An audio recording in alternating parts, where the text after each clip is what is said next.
Um, Montana's calling me. So. What's up, Mike? Someone in Montana is calling me, so I'm guessing someone on your team is calling instead of. Oh, calling you? Instead of on Zoom. All right. Well. All right, we're recording. All right. Oh. Uh-oh. Ready? It's time to be very serious now. Yeah, we're squished. All right, you get to start, Jen. Oh, yay! Oh my gosh. Okay. Oh, nothing like packing your schedule. We literally just got off of Zoom. And let me find my notes and get my head on straight. Well, welcome you guys. We're so excited to have everyone. I love, if you can, I know that I speak for Tara and Mike. Turn your video on if you can, unless you are not clothed. We don't want to see that. But if you can turn your video on, it's always wonderful to see the beautiful faces of our team combining together for this special night. And Andy and I live in Montana, and we've been married 24 years. And yes, I was 12 when we got married. We have 5 kids, 4 teenage boys. Well, my youngest is 12. I shouldn't make him grow faster than he is, or no, he's 13. You know, I actually have no idea how old my youngest boy is. So there you go. I think he's 12. And then we have an 11-year-old girl, and we absolutely love this business model. And we want to share with you guys tonight, with Mike and Tara, kind of the pitfalls that we've all fallen into as a couple. And some of the things that if only someone would have told us 8 years ago, hey, watch out for this, watch out for that, make sure you're doing this, it really would have saved us a lot. And so I'm just gonna jump right into it. Make sure you guys have paper and pen. Tara and I were talking today, and we both were like, oh my gosh, we gotta stop talking, because it was just like the goodness was coming out, and we're like, and what about this, and what about that? So we've already decided that we're gonna need to do another Zoom. So this will be like phase 1, and then we will move into phase 2. But I'm just gonna jump right in and talk about healthy boundaries, healthy habits, and because it's very difficult to talk about being a powerful couple if you are not taking care of yourself individually. Okay, really, really important. So I always refer to them as keystone habits, but we're in a wellness company, so we should all be taking care of ourselves. We should all be feeling well, right? So some of the things that we put into place before I even wake up, this guy is out of bed and he's working out, and he's spending time, his quiet time with God, whatever centers you, whatever you need to do, journaling, meditating. Each one of you really needs to have their own walk with that, their own, what would you call it? Thing. Schedule. I call it quiet time, but yeah. And then working out. Let's talk about fitness really quick. That's another keystone habit that every single one. Oh my gosh, you are not flexing right now. I'm itching. Oh, good Lord. Lord help us, Tara. So we're not going to flex off. No. But the reason why it's so important we're all exercising, it doesn't have to be like CrossFit and bench pressing and things like that. It really is, it could be a 20-minute walk around the block every day or something. You guys, exercise is the most underutilized antidepressant. And then it also is, I mean, Tara and I are probably going to jump into this at some point, but let's face it, it increases your libido. So, you know, anyway, so it's really important to have those habits in place, that you're taking care of yourself, so that you can really be the best person for your mate. So exercising, quiet time, and really growing yourself. Date night, that's another thing. Mm-hmm. So we're going to share a quick story with you, and then we're going to kind of pass the baton to Tara and Mike, and we're going to just share some things that we haven't shared before, and some things that we want you guys to maybe avoid if you can, and kind of see, hey, we're normal, right? Whatever you're going through, you're normal. So I fell in love with this industry, and I loved working. and some of you that were in our Bronze Academy last conference, 2 conferences ago, heard this, but I actually fell in love with working more than I fell in love with being a mom, which is still really hard for me to even say. And it was just easier for me. This is way more fun for me. Like, just got off a Zoom with the most adorable girl, by the way, Ashley, in Australia. And it's like, that's so fun for me. That's way more fun for me than doing laundry. It's way more fun for me than doing the dishes and breaking up fights and doing homework. And so I really found myself working way more than I should have been. And I found myself allowing that work to fill a void that it shouldn't have. So had I placed boundaries and guardrails in place when I first got started in this industry, I would have saved us from a lot of heartache. And I will never forget when we came back from a conference one year, we fought the entire conference, okay? And this was a company that wasn't as safe as whoa, I didn't mean to say that. How did that happen? It wasn't as safe as Q. Oh my gosh, it's recording too. It wasn't as safe. Conferences weren't safe. And what I mean by that is everything was around the bar. Everything was, I mean, it was just bar after bar, and it was a party culture. And we fought the entire, you're trying to think of what conference it is, don't you? I know which conference. Okay, good. We fought the entire time. We're smiling for our team, and we'd get back to the hotel room, and we fought so bad. We actually walked the stage to get our $50,000 bonus, and we had the biggest fight we had in like a decade that evening. And what Andy said to me was, I feel like you enjoy working way more than you enjoy being with me.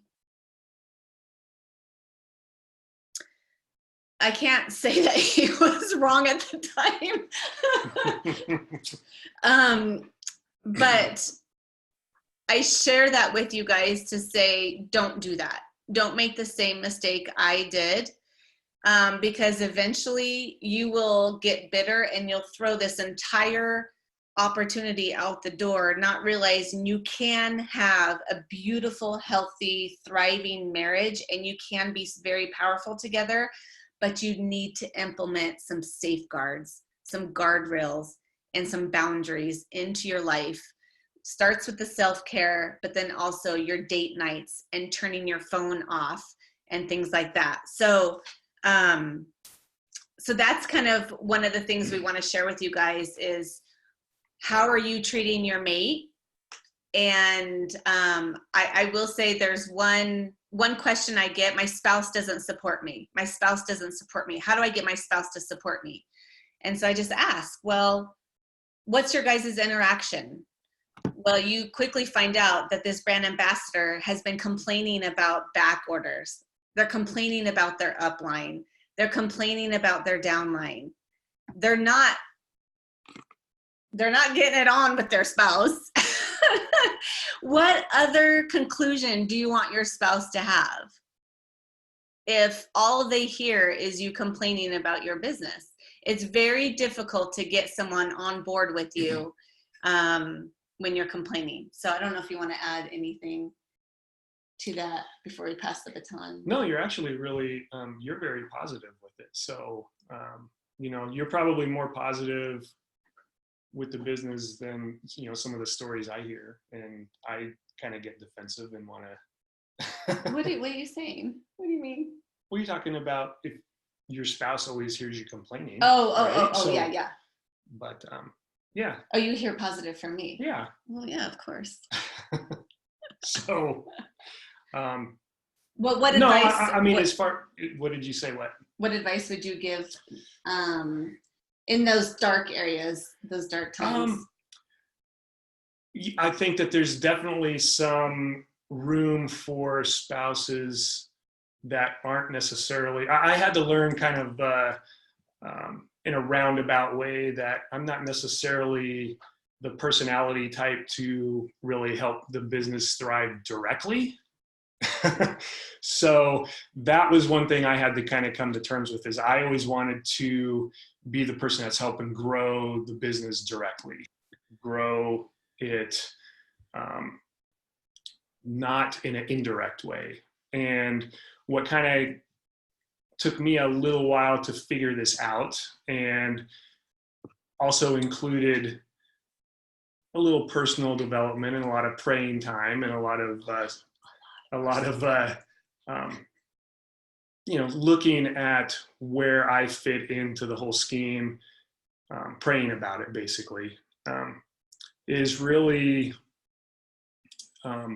I was more of a support role, really kind of helping with the family, helping with the dishes, getting fights taken care of, getting stuff ready for the school for the kids for the next day, essentially freeing you up to do your business and what your strength is, because that's not necessarily my strength. And you never felt like that was good enough. You never felt like that was a contributing good enough. Yeah, there's a little bit of backstory there too, but when your self-confidence takes a little bit of a hit, you want to be the one that's really pushing things to grow. And that's not necessarily where my strength was at. And so figuring out where each of our strengths is at and where we're not specifically is takes a little while. It takes a little communication. It takes a little humility. It takes a little introspection. I would say, and I think that's probably the way it is, maybe with a lot of guys in this specific industry, maybe.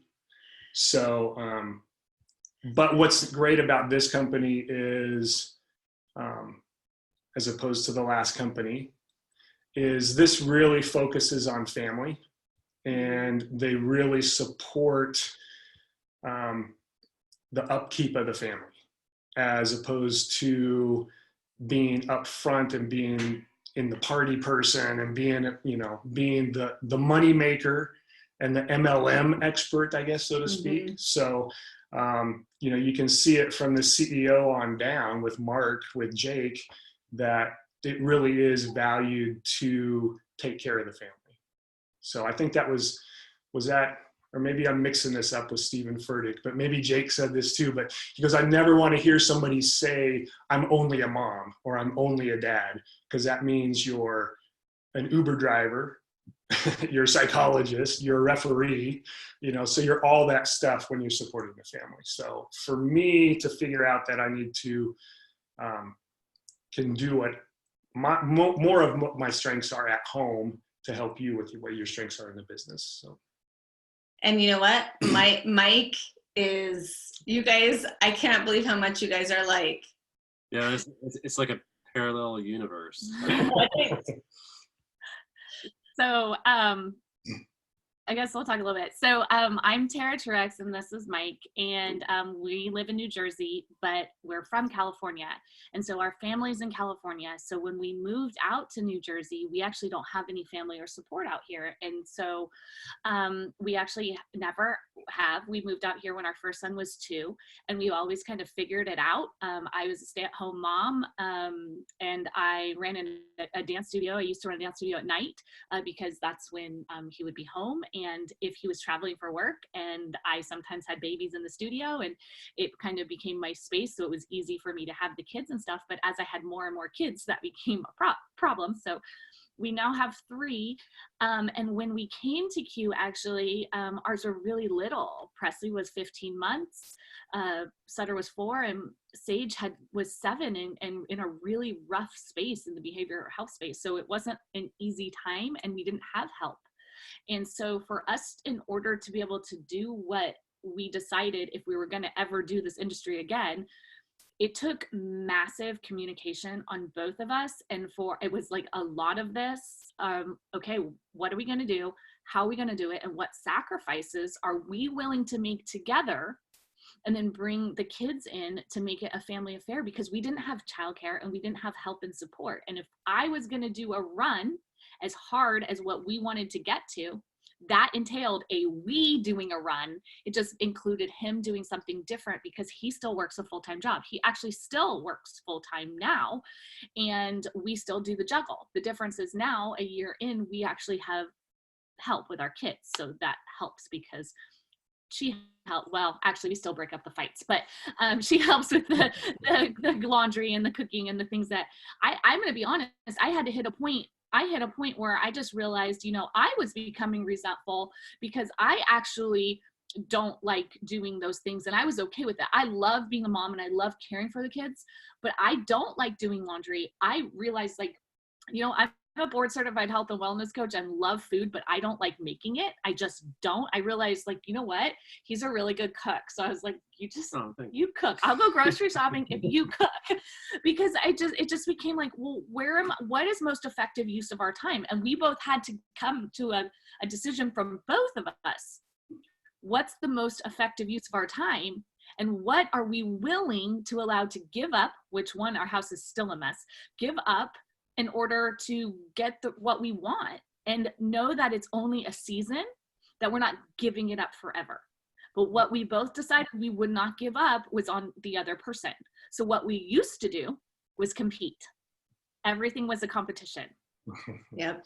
When we first had kids, it was, well, I work harder, I stay home, and I have to do all this all day. And you get, oh my gosh, you get to have a hot meal. Do you know how many times I said that for how long my life? I never got to eat hot food. I'm sure a lot of us have. You get to try. For me, he got to travel, and that smashed me because that was my whole life before. So he got to do what I wanted to do, and ironically, he wanted to be home with kids. He literally said he would love to quit his job and homeschool the kids. To me, that would be death. But he would love to do that. I'm like, you know what? Why don't we start working towards that? Because to me, that would, forget it. But that's okay, because that's just our personalities. So we've learned, and that took time, but we've learned to find how that actually helps and how that supports each other. I'll stay up really late and I'm working. Where he's usually asleep already by now, and he gets up with the kids early in the morning, and he gets the first ones on the bus, and then I get up and I drop the next ones off at school. We tag out, and then I get on calls. So we have a system work, but the only reason it works is because we actually work in 90-day stretches. So that's how we have got to where we are. Jen and I were talking earlier about this, that the way we ran in the beginning, we're in a really comfortable spot now. So do we want to run that hard and sacrifice as hard? It's no, I'm going to tell you right now, no. The sacrifices we made were, still sometimes sustainable. No, it's not sustainable, because we would go weeks where we felt like we're barely talking to each other. It was tap out, tap out, tap out. But it was a season. It was a small season. If you look at what we wanted to create, because our vision was so clear, we're actually working together. It's high fives on the way by. Okay, we got this, right? It's like football season, but it's not forever. And so you can't do that long term. It's just not possible for the sustainability of your relationship. Now we got to a point where we were both tired. And so what needs to change? Right. And you have to have that conversation again. We had a fairly recently, we've gotten so much about creating our vision and doing all these things that we kind of forgot about our relationship. We have the kids, and we still have our relationship, but it was where's that dating, going back to when we were first dating. And I was like, you know what? We're in our early 40s. Why not? That's just going to take effort. And that's just going to take effort as a choice. We can make those choices, because just as we're making our vision for our life, just because we're creating the things and making the things, we can also make our relationship, which means it's a choice. So it's we're firm believers that what you put your attention on grows. And so sometimes we'll catch each other competing again, and the instant starts to competing, it's instant friction right away. Well, I did this, well, I did that. Well, I did this, well, I did that. And it will never, I'm telling you, no one can top the other person. It's not possible, because you're trying to put value on things that are invaluable, like your children. And so we really had to find that, you know what, we're both doing these things. Wow, we are so blessed to have each other both doing these things. Because can you imagine? I know we have single parents on our teams. I know we have people doing this alone. and they don't have that support. So thank goodness, right? So, gosh, what else are we talking about, Jen? We talked about so much stuff this afternoon that, self-care, that's a big piece of it. Yeah, I think, did you say healthcare? So, Well, health. I'm like, Or Health- healthcare. I don't remember talking about healthcare. Especially if you don't take care of yourself, healthcare becomes even more important. Well, I think if you have your piece of paper out, I think the biggest thing is it would be silly for us to assume that all of the couples on here are in this 100% matched excitement. It would also be silly for us to assume that there are people on here that maybe all their spouses are supportive. Maybe you're on here and your spouse isn't supportive. Like, let's talk to you for a second.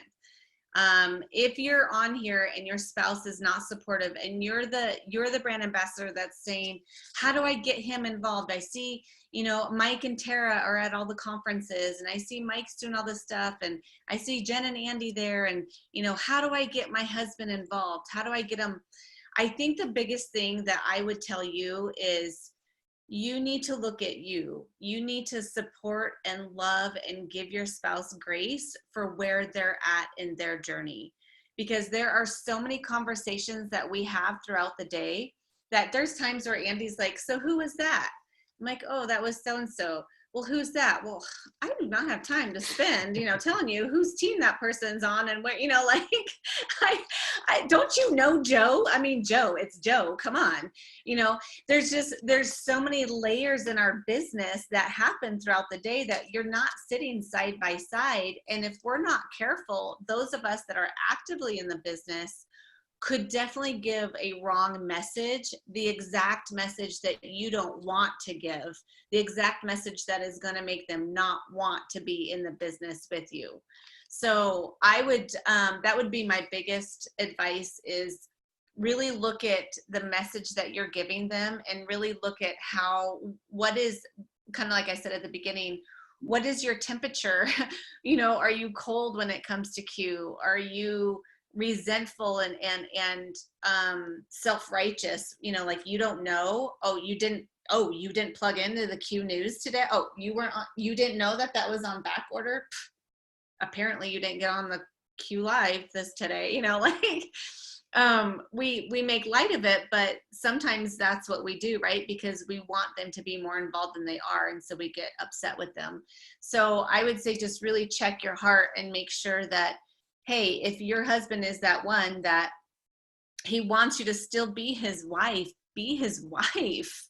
Like, if you want this company to add value to your marriage, make sure it's adding value and not taking away from your marriage, because in the end, we can't control what their involvement is going to be. And actually I see Paul and Ashley there, and Paul wasn't super involved at the beginning, but I know that Ashley's success is what piqued his interest more and more.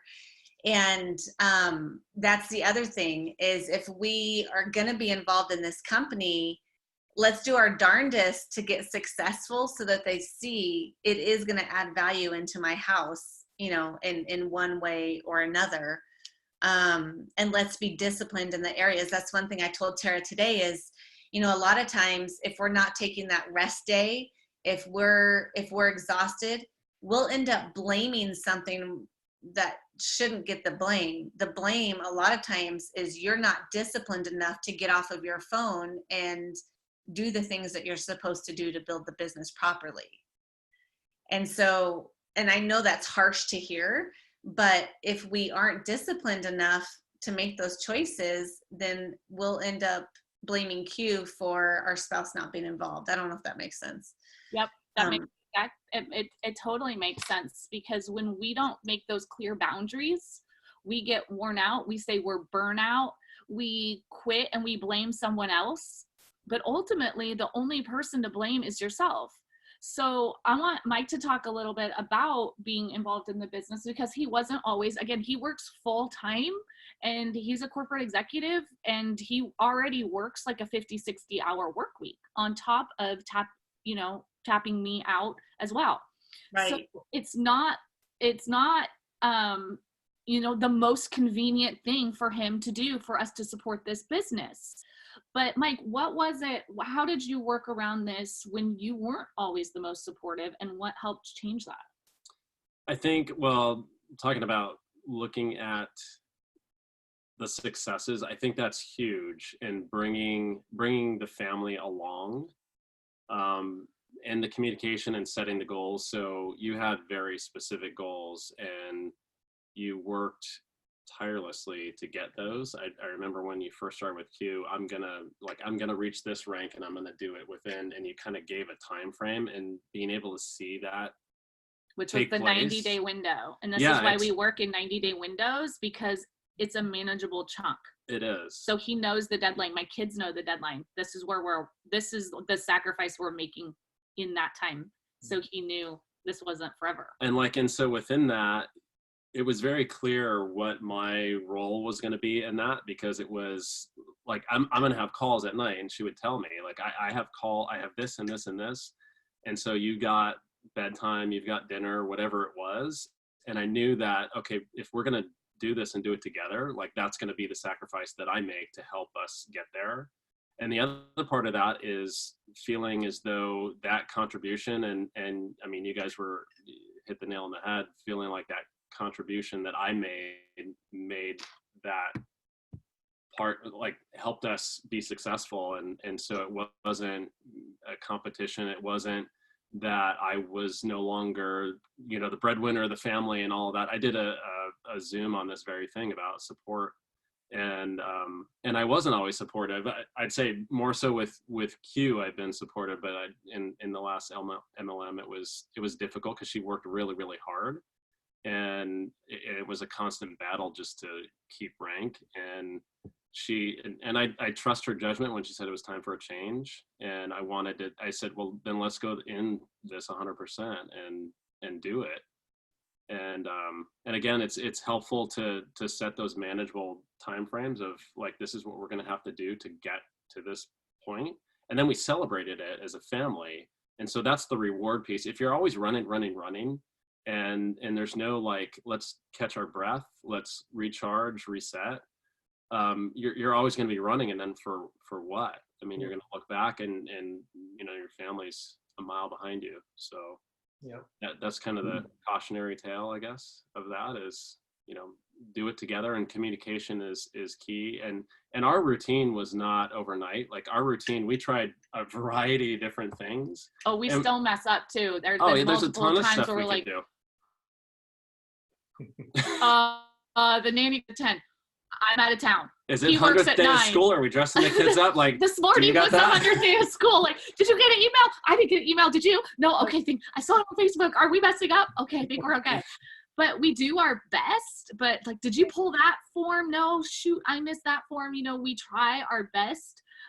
There's a birthday party at school. Got to get a cupcake. I'm like, I'll run it out to the car when you come home. Literally, I had to run home, grab it, and he high five. So it's like it's teamwork. And then at the end of the day, like, as crazy as it is, we can kind of sit and laugh about a lot of stuff, because I mean, we did it. One more day, like, you can cross it off, and Right. what the number's at, and you see it growing, and it all feels like you're working towards something. And I know, like, when we looked at the beginning, we didn't have a nanny, and I mean, you made it to gold or platinum. Well, yeah, we got help at when we did that with, like, very little help, and so that was big sacrifice. It was huge, but that, like, having that extra income, like, allows you the additional support to be able to grow big. But you have to be smart about it, and that was part of the strategy. Is, okay, when we get to this point, we'll have the money to be able to get more support and more help, and it takes a little bit off to be able to then you can ramp up.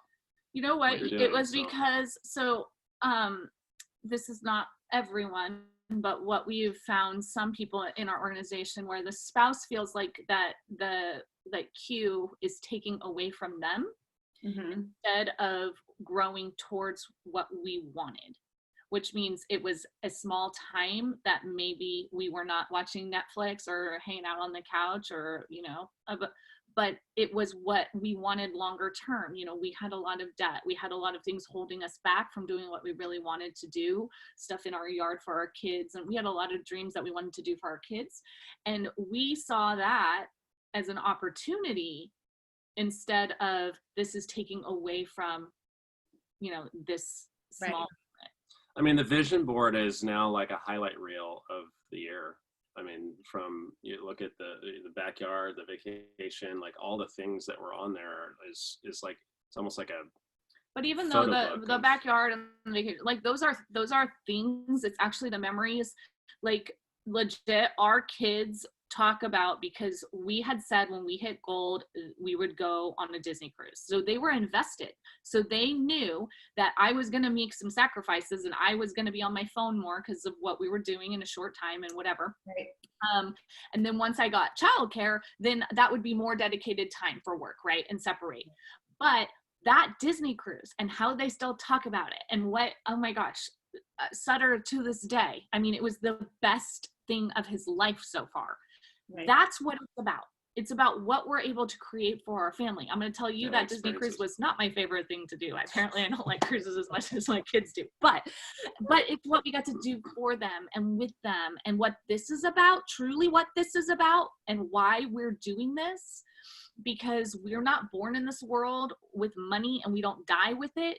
So what are we creating with it? Why are you even doing it? So if you can talk to your spouse and have that conversation of why you're doing it, it could potentially make a change too.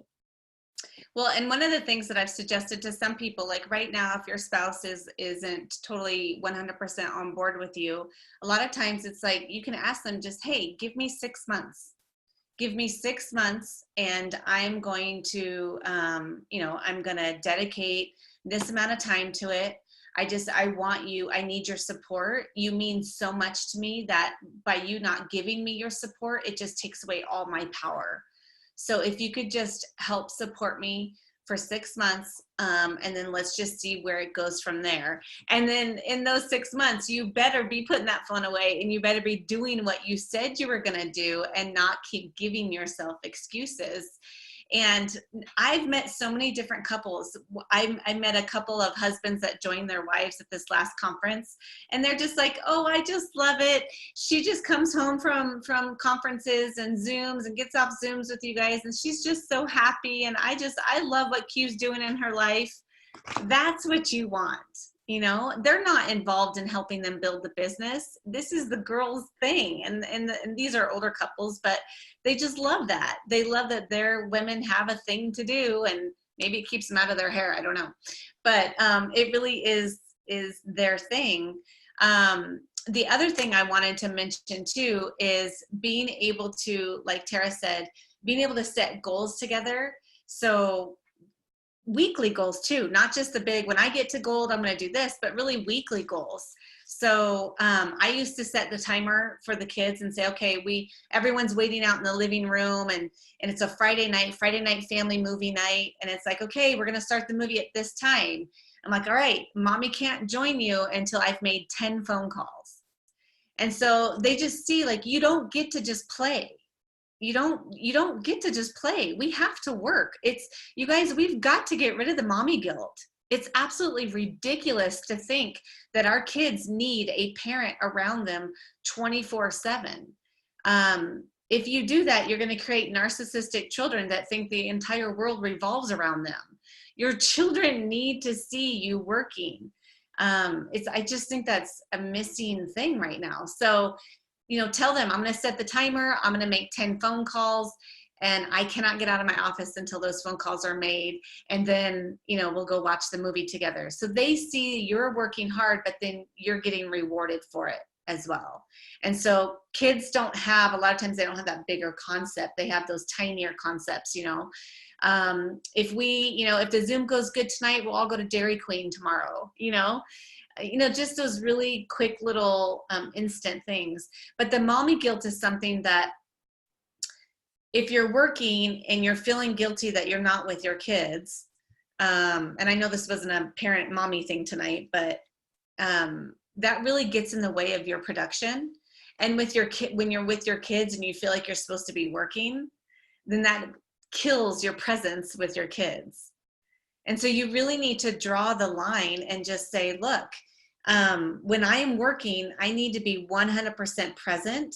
And you guys, this industry offers you a freedom that I don't think a lot of people even realize what we have. A 9-to-5 job to where, I mean, if this is something you want to do full time eventually, it gives you so much freedom to take your kids on those experiences like skiing and give them the opportunity to, all of our kids are in travel sports. That's so expensive and requires so much time flexibility. It's like, yeah, we'll go get a hotel room for that, you know, tournament that's 2 hours away, and he's at another tournament 2 hours the other direction, you know, like, but we love that and that's fun. But we can't do that if it's like, oh, I can't work because I'm not gonna, you know, I'm taking time away from my kids. You guys, we need to work.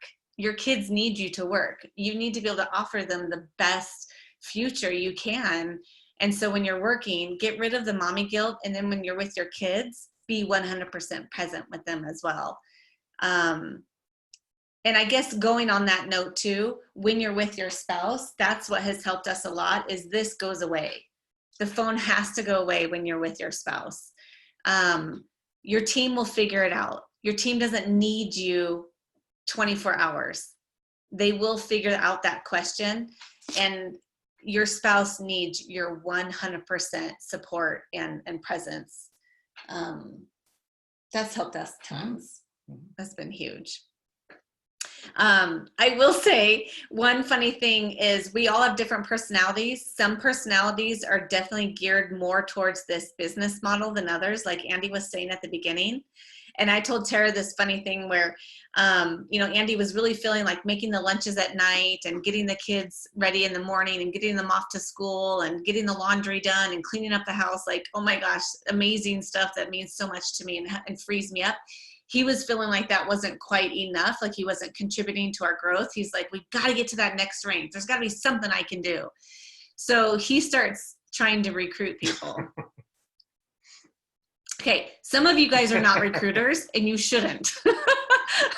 So let's just like own the fact that there are certain personalities that are not good at recruiting, and you shouldn't, nor should you ever strive to be, okay?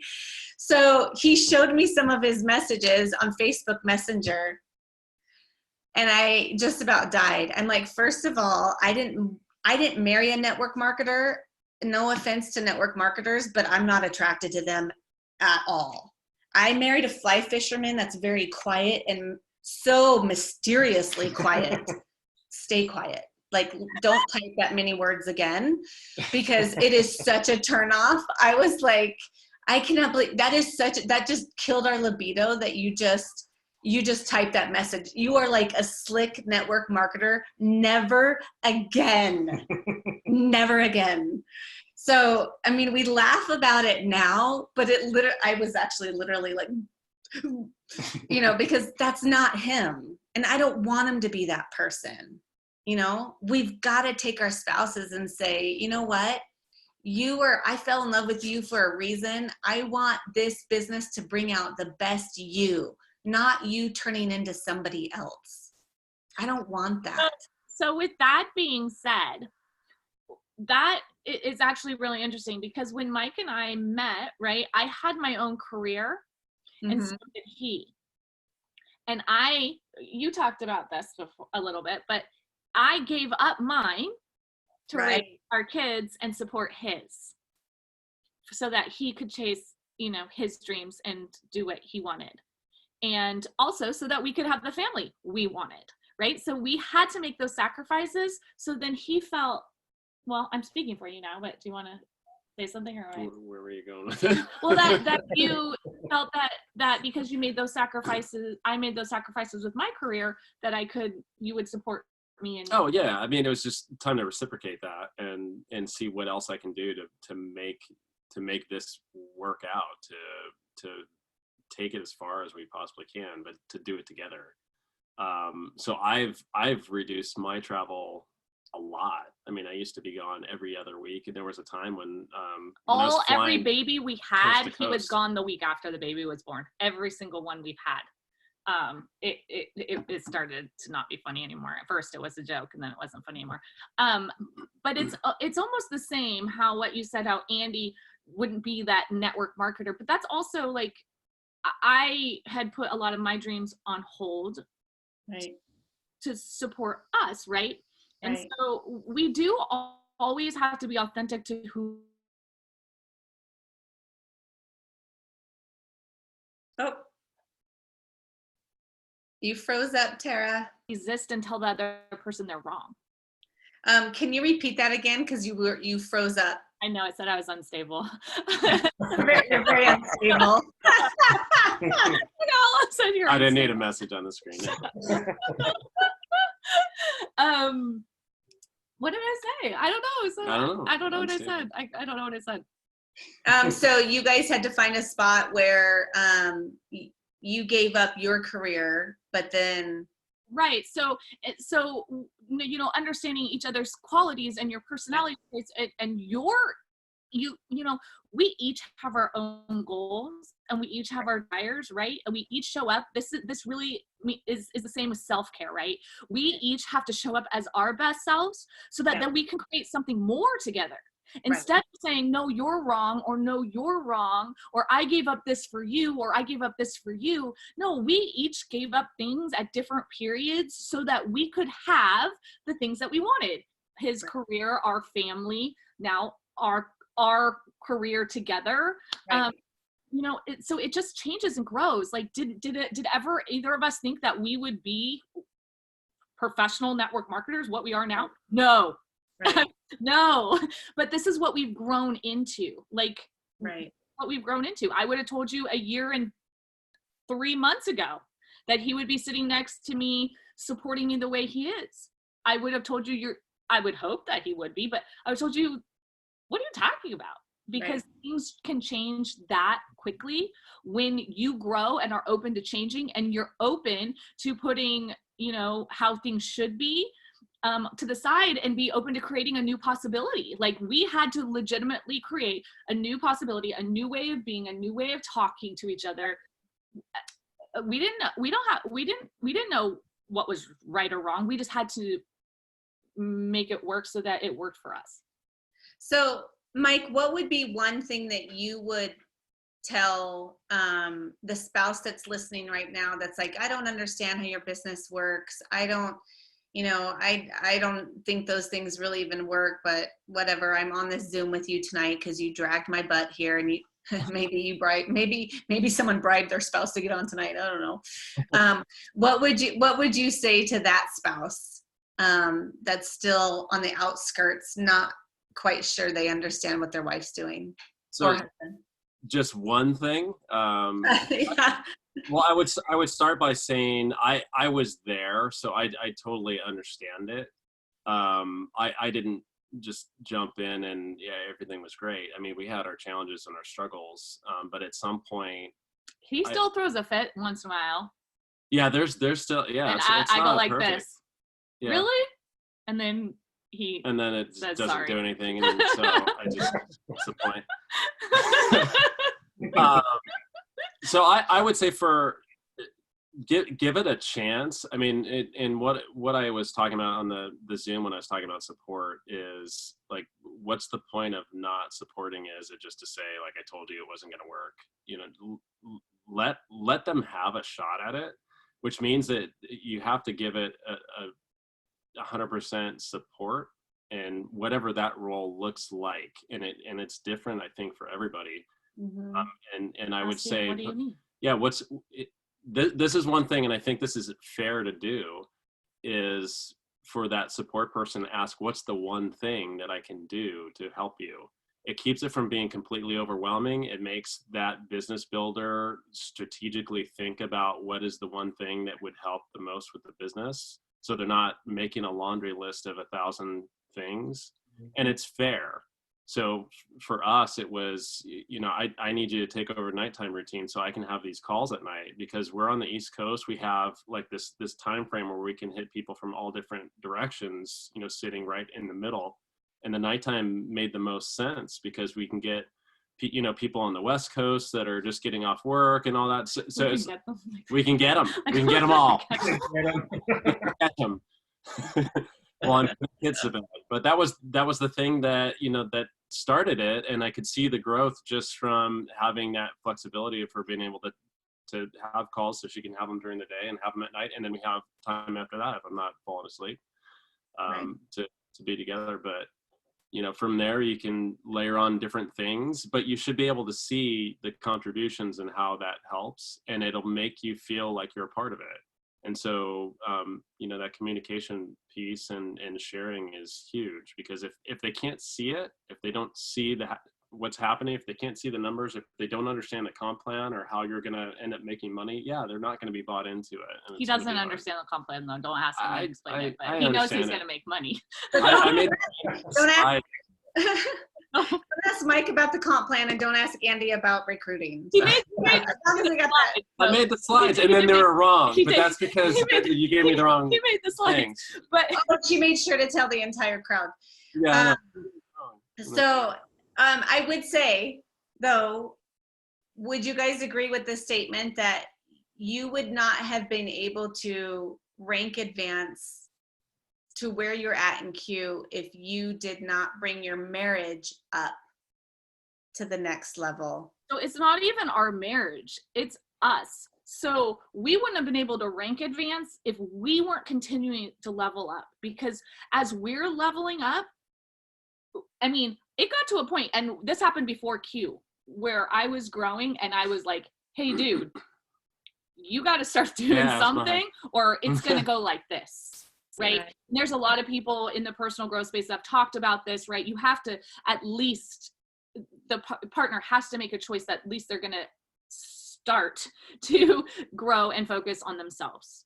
And he did, and he still does.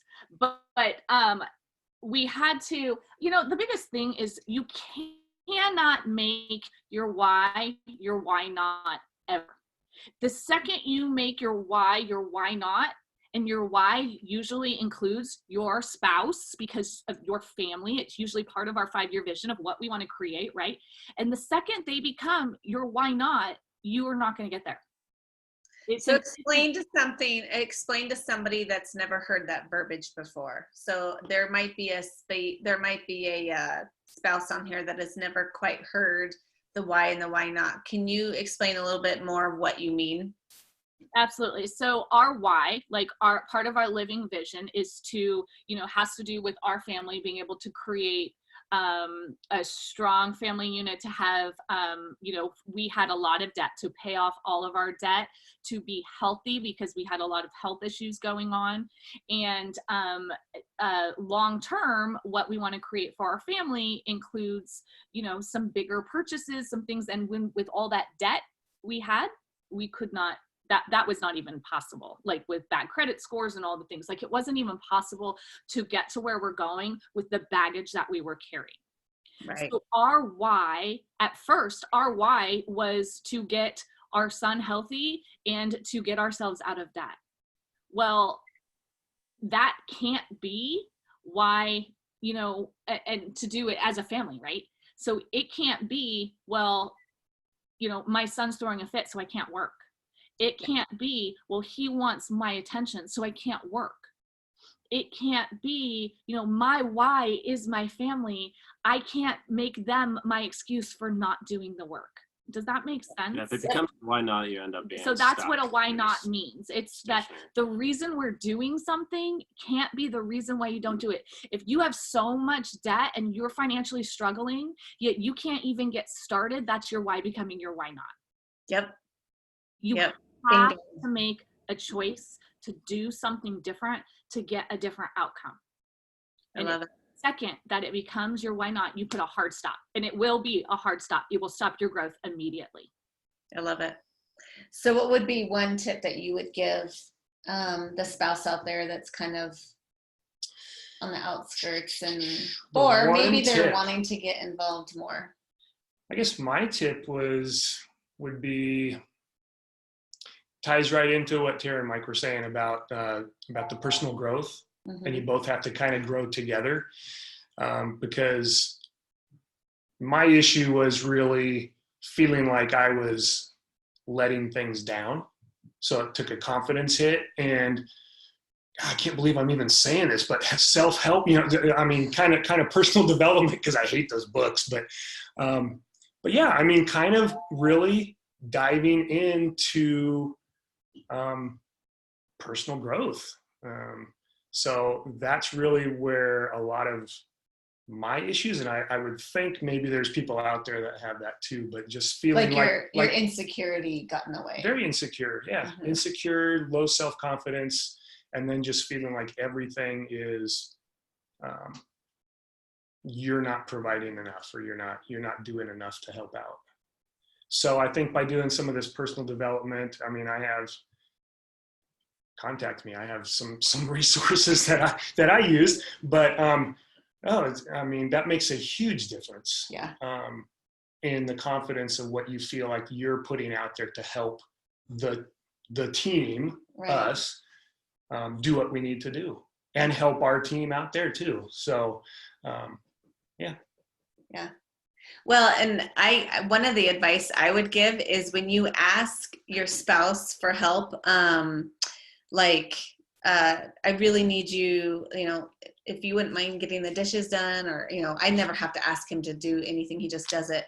But the worst thing that we can do as spouses is to then complain about how they did said thing.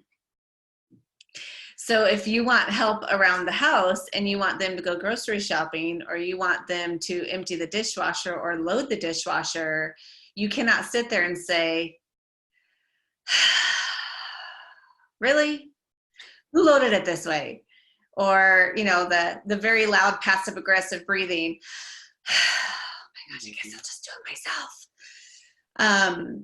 If you want help, you need to accept the help the way it comes. And you need to realize there's bigger things at stake, right? Than to complain about how they do something. I mean, that's just like marriage 101 right there. But I think the biggest thing is that as a couple, you are so much more powerful together. And it doesn't have to be, that power couple of like Jake and Sarah Spencer. Even Jake and Sarah will tell you they operate in very different ways and they do very different things. But you have to carve out for you as your own marriage, what your personalities, what you guys are good at, what your schedules look like, how old your kids are. You guys, it gets easier and easier. We have 2 teenage drivers. Our son just picked up our daughter from soccer. We have other things that come with the teenage years, but it really is so much easier than when we first started in this industry when our daughter was 3. Take your kids with you, but I think the advice I would leave, and then I'll let Tara wrap us up, is be working out, take care of yourself. Like Andy mentioned, that insecurity really wreaks havoc on building a business, and it wreaks havoc on a marriage. It wreaks havoc on your relationships with your team members. Like, you really need to work on you. So work out, have your quiet time, your prayer time, your meditation. Take care of you so that you can be a whole person when you come to people. And then on Sunday nights, get your planner out. Like, this is my planner. He has a planner. That's his thing right now. He's starting to learn how to operate in a planner. But get your planners out and see, all right, when is soccer practice? When's Tucker's basketball game? When are the boys working? When is he working? When do we have Zooms? When, all that stuff, and really know what is going on with your schedule so that there's no surprises, and you can just be like high five and you got it. And then that by the end of the week or wherever it's at, you have a big old heart that everything is going to be put aside so that you can do some soul care together. Yeah. Mm-hmm. Mm-hmm. Mm-hmm. All right, guys, I don't know if we've got anything else, and we've kept you guys on for an hour. So thank you, everyone. Jen, are you good? You guys good? Yeah. Yeah. You guys, everyone, for spending your Tuesday night and your week of Valentine's with us. I think, I know Jen and I had some other things that we wanted to hone in on certain topics. So be expecting invites to calls coming in the near future. I hope you guys have some really incredible plans with your spouses or significant other this weekend. And thank you guys for spending your night with us. And give me a couple hours for the recording and then I'll share it, okay? Love it. Thanks, Bye, guys. guys. Good night, you guys. Night.